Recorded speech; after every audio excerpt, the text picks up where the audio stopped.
स्वागत है आपका हमारे YouTube चैनल द रियल पुराण में। तो आज हम पुराणों के अनुसार जानेंगे कि कलयुग का अंत कब और कैसे होगा।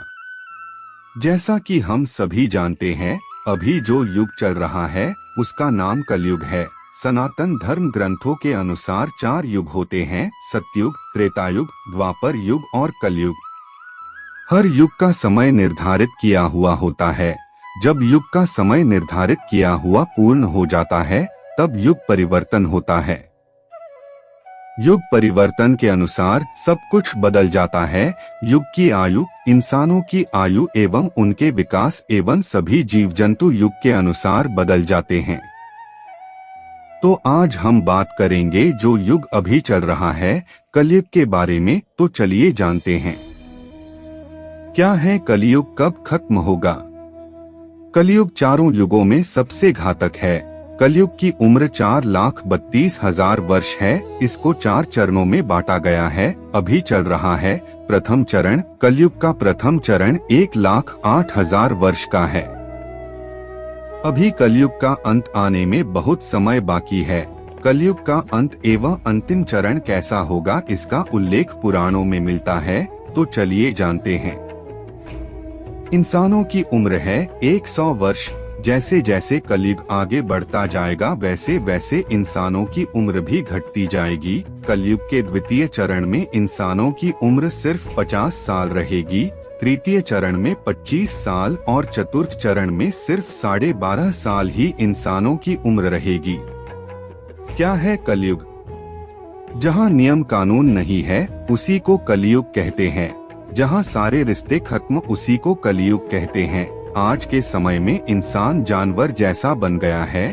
थोड़ी सी संपत्ति के लिए लोग एक दूसरे की जान तक लेने से नहीं कतराते। एक एक इंच जमीन के लिए भाई भाई आपस में लड़ाई करते हैं। मुझे ज्यादा बताने की जरूरत नहीं है। आए दिन आप न्यूज में सुनते हैं कि किस प्रकार मामा ने भांजी के साथ पवित्र रिश्ते को कलंकित किया। एक भाई ने चंद पैसों के लिए अपनी सगी बहन को बेच दिया। बेटे ने संपत्ति के लिए अपने बाप को मारा। पति पत्नी में लड़ाई। थोड़े से दहेज के लिए बहू को ससुराल वालों ने मार मार कर घर से निकाला। ये सब क्या है? इसी को तो कलयुग कहते हैं। अभी तो कलयुग का सिर्फ प्रथम वर्ष चल रहा है, तो ये हाल है। जरा सोचकर देखिए, रोंगटे खड़े हो जाते हैं। जब घोर कलयुग आएगा तो क्या होगा? महिलाओं में आएंगे जब ये बदलाव, तब होगा कलयुग का अंत। भगवान विष्णु ने कहा कि कलयुग की शुरुआत सबसे पहले स्त्री के बालों से होगी, जिन बालों को स्त्री का श्रृंगार कहा जाता है। कलयुग में सभी महिलाएं अपने बाल काटना शुरू कर देंगी। विष्णु जी ने बताया था कि जब लोग अपने बालों को रंगना शुरू कर देंगे, फिर वो महिला हो या पुरुष, सभी अपने प्राकृतिक रंग को रंगना शुरू करेंगे। कलयुग में कोई भी बाल काले और लंबे नहीं दिखाई देंगे। जिस दिन एक बेटे ने अपने पिता के ऊपर हाथ उठा दिया, तभी से समझ लेना कि कलयुग अपने चरम सीमा पर है। हर घर में कलह कलेश होगा, कोई आपस में मिलकर नहीं रहेंगे और लोग अपने ही घर में अपनों को मारेंगे। कलयुग में कोई भी एक दूसरे से सच नहीं बोलेगा, ना पति पत्नी से, ना बच्चे अपने माता पिता से। हर तरफ सिर्फ झूठ का ही बोलबाला रहेगा और सच की आंखों पर पट्टी बंध जाएगी। कलयुग में लड़कियां सुरक्षित नहीं रहेंगी, उनका अपने घर में शोषण किया जाएगा। अपने ही घर के लोग उनके साथ व्यभिचार करेंगे और बाप बेटी भाई बहन कोई रिश्ते सही से नहीं रहेंगे। कलयुग में शादी सिर्फ एक समझौता बनकर रह जाएगी। ना पत्नी पति की इज्जत करेगी और ना पति पत्नी की इज्जत करेगा। शादी जैसे पवित्र बंधन भी अपवित्र हो जाएंगे। किसी भी शादीशुदा जोड़े की जिंदगी ठीक से नहीं चल पाएगी।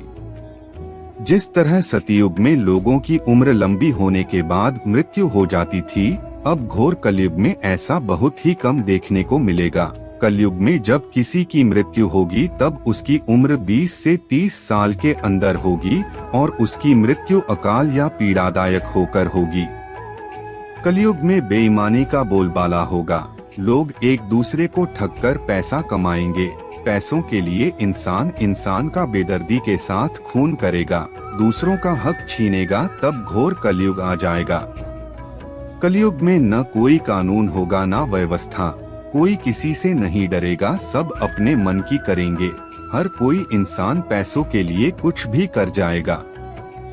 देश में चारों ओर अकाल और भूखमरी फैलने लगेगी, लोग प्यास और भूख से मरने लगेंगे और जब ऐसा होगा तब कलयुग अपने चरम सीमा तक पहुंच जाएगा। विष्णु जी ने बताया कि जब 7 साल की लड़की बच्चे को जन्म देगी तो समझ जाना कि अब घोर कलयुग आ गया है। जब कलयुग का चौथा चरण शुरू होगा तब घोर कलयुग लगेगा, लोगों की कद छोटी हो जाएगी, 10 साल का बच्चा बूढ़ा दिखने लगेगा, वही बच्चा दादा और नाना बनेगा। अभी तो हम अपनों को जानते हैं, रिश्तों को समझते हैं, ये मेरे पापा हैं, ये मेरी माँ है, ये मेरे भैया हैं, यह मेरी बहन है।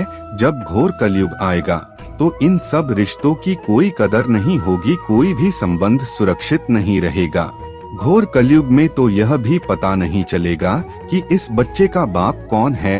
धरती पर अकाल पड़ जाएगा, लोग भूखमरी के कारण मर जाएंगे, कहीं नहीं होगी पूजा पाठ, शिक्षा पूरी तरह से समाप्त होगी। कलयुग का अंत, जब चारों तरफ अधर्म का साम्राज्य बढ़ जाएगा और लोग भूख से तड़प तड़प के मरने लग जाएंगे, तब पुराणों के अनुसार भगवान विष्णु के 10वें अवतार भगवान कल्कि का जन्म होगा। तो भगवान विष्णु के अवतार भगवान कल्कि समस्त संसार से मात्र 3 दिनों में ही पापियों का सर्वनाश करके पुनः धर्म की स्थापना करेंगे। जब कलयुग में सारे पापियों का सर्वनाश हो जाएगा, उसके बाद नया युग सतयुग के निर्माण के लिए और कलयुग के प्रभाव को खत्म करने के लिए लगातार इस पृथ्वी पर 12 वर्षों तक मोटी एवं मूसलाधार वर्षा एवं वज्रपात होगी, जिससे समस्त पृथ्वी जलमग्न हो जाएगी। तब फिर एक साथ 12 सूर्य उदय होंगे और जलमग्न हुई पृथ्वी का जल सोख लेंगे। तब फिर इस पृथ्वी पर नई भूमि और नए युग का निर्माण होगा, जो सतयुग के नाम से जाना जाएगा। तब इस संसार में फिर से जीवनयापन संभव होगा। भगवान ने कलयुग को क्यों बनाया?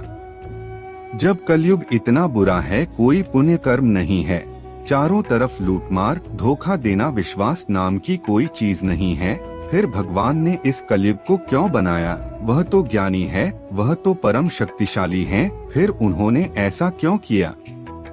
सतयुग त्रेता द्वापर में बहुत ज्यादा मेहनत करनी पड़ती है, तपस्या करनी पड़ती है। आपको पता होगा, ऋषि मुनि बहुत वर्षों तक तप किया करते थे, साधना किया करते थे, तब जाकर उन्हें भगवान के दर्शन होते थे। लेकिन कलयुग में ऐसा नहीं है। अच्छा काम करो, थोड़ा ही करो, ईमानदारी से करो तो भगवान बहुत जल्दी खुश होते हैं, मनचाहा वरदान देते हैं, उसका जीवन खुशियों से भर देते हैं। कलयुग की यही खासियत है, थोड़ा करो अधिक लाभ भाव पाओ, थोड़ा ही काम करो लेकिन अच्छा करो, फिर देखना आपको क्या अनुभव होता है, पहले करके देखो। आशा है हमारे द्वारा दी गई जानकारी आपको अच्छी लगी होगी, तो कृपया वीडियो को लाइक करें और हमारे चैनल द रियल पुराण